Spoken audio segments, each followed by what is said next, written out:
નમસ્કાર ખેડૂત મિત્રો, હું છું સુભાષ ચોથાણી, કૃષિ નિષ્ણાંત જુનાગઢ. આજની કૃષિ માહિતી મિત્રો, આજની કૃષિ માહિતીમાં ખાસ કરીને આપણે આગામી ચોમાસું ખરીફ સિઝન દરમિયાન મગફળી વાવવી હોય તો કયા અંતરે ચાંસ નાખવા એ પ્રશ્ન ખેડૂતોને મૂંઝવતો હોય છે. તો આજે હું એના વિશે તમને વધુ માહિતી આપીશ. એ માહિતી આપું એ પહેલાં જે મિત્રો પહેલી વખત આ ચેનલ જોતા હોય તેઓએ નીચે લાલ અક્ષર જે સબસ્ક્રાઇબ લખ્યું ત્યાં ટચ કરી અને આ ચેનલને સબસ્ક્રાઇબ કરજો. સાથે સાથે જો આ વિડીયો માહિતી તમને સારી લાગે તો તમારા જેટલા પણ ગ્રુપ હોય એમાં ફોરવર્ડ કરજો, જેથી કરીને તમારા સગાવાલા મિત્ર મંડળને કૃષિને લગતી માહિતી અવારનવાર મેળવી રાખે. મિત્રો, આપણે હવે જાણીએ કે આવતા ચોમાસા દરમિયાન એટલે કે 2 મહિના પછી જ્યારે જૂન મહિનો બેસશે ત્યારે આપણે ચોમાસું ખરીફ સિઝન ચાલુ થશે. એમાં મોસ્ટ ઓફ ખેડૂતોને પૂછીએ તો એમ જ કે અમારે મગફળી વાવી છે. ઘણા નવા ખેડૂતો પણ છે કે જેણે કોઈથી મગફળી વાવી હતી, એવા લોકો પણ મગફળી વાવવાના પ્લાન કરી રહ્યા છે. તો મગફળીમાં આપણે હવે અત્યારે તૈયારી કરવાની હોય. અત્યારે એપ્રિલ મહિનો ચાલે છે, તો એપ્રિલ અને મે મહિનામાં આપણે ખેતરની તૈયારી કરવાની હોય છે. તો ક્યાં અંતરે ચાસ નાખવા એ બધું આપણે એક પછી એક પોઈન્ટ લેતા જશું. ખાસ કરીને મિત્રો, મગફળીના 3 ગ્રુપ પાડેલા છે. વૈજ્ઞાનિકોએ મગફળીના 3 ગ્રુપ પાડેલા છે અને એને આધારે આપણે વાવણી કરવાની હોય છે. તો હવે તમને ખાસ કહું તો જો તમારે ઓરવીન એટલે કે એડવાન્સમાં વાવેતર કરવું હોય, ખાસ કરીને કોરવાણ કરીને એટલે કે 15 મે આસપાસ વાવેતર કરવું હોય તો તમારે એમાં જમીનને પથરાતી વેરાયટી અથવા મોડી પાકતી જાતો પસંદ કરવાની રહેશે. જમીનને પથરાતી વેરાયટી એટલે કે આડી મગફળી, ખાસ કરીને બરડો અને બારાડીમાં વધુ એ વાવેતર કરતા હોય છે, તો આડી મગફળીની જાતો પસંદ કરવી.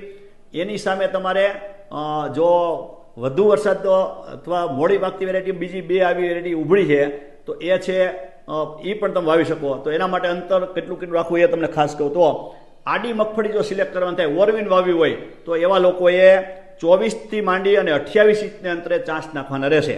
અને એના માટેની જે વેરાયટી આવે છે ખાસ કરીને 10 નંબર, 11 નંબર, 17 નંબર અને 41 નંબર, આ બધી વેરાયટી એ કે જે જમીને પથરાથી ચાલે અને મોડી પાકે.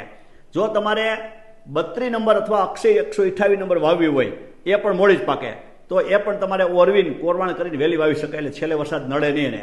તો એના માટે તમારે 2 હાર વચ્ચે અંતરથી ઘટાડવાનું રહેશે અને એ અંતર રહેશે તમારે 18 થી માંડીને 20 ઇંચે વાવવાનું રહેશે.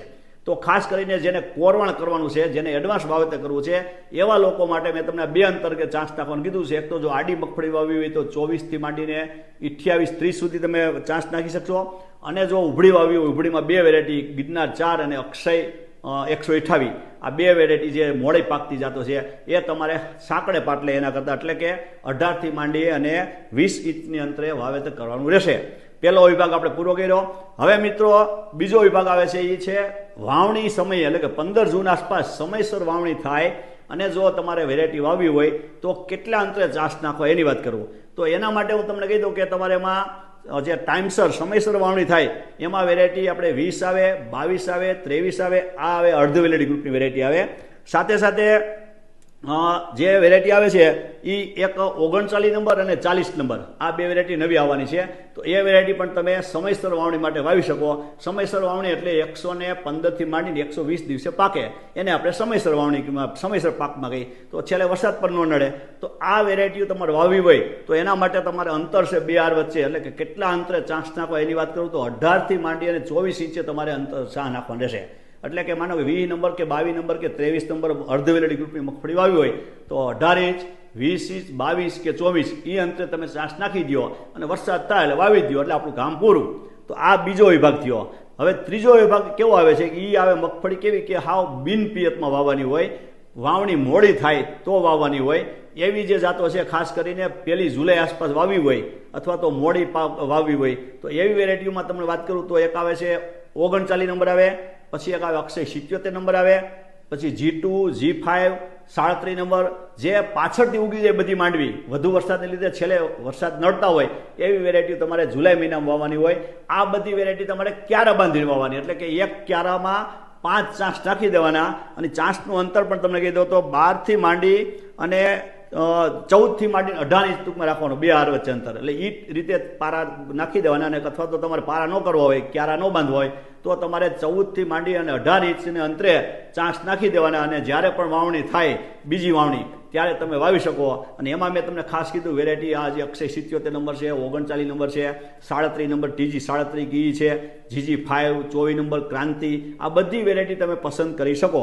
તો મિત્રો ત્રણે ત્રણ જે ગ્રુપ છે ખાસ કરીને યાદ રાખવા જરૂરી છે. અને માટે હું આખો કોઠો બનાવીને તમને આપીશ. તો એ કોઠો કોષ્ટક પ્રમાણે તમે હાલજો કે ભાઈ વહેલી વાવતી હોય તો કેટલા અંતર ચાસ નાખવા, મધ્યમ મુદત માટે કેટલા ચાસ અને મોડી વાવણી માટે કેટલા ચાસ નાખવા. તો એ પ્રમાણે ચાસ નાખી અને ખાતર ભરી, દેશી કે ટાઈસ ભરી અને તમારે ખેતર તૈયાર રાખવું, જેથી કરીને જ્યારે પણ વાવણી કરવાની થાય તો સીધી વાવણી કરી શકાય. આ માહિતી બહુ ખૂબ જ અગત્યની છે. ઘણા ખેડૂતોને એમ થાય કે ભાઈ એટલા અંતરે બદલે આ અંતરે વાવીએ શું થાય, પણ મિત્રો તમે ખાલી 2 ઇંચને ફેરે જો અંતર વધે ઘટ થાય તો પણ ઝાઝો બધો તમારે ફેર પડે.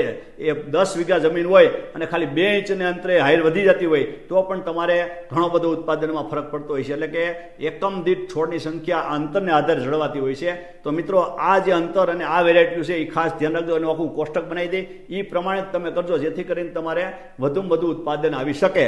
વધુ માહિતી માટે નેક્સ્ટ વિડીયો મળશું. ત્યાં સુધી રજા આપશો. આભાર, ધન્યવાદ.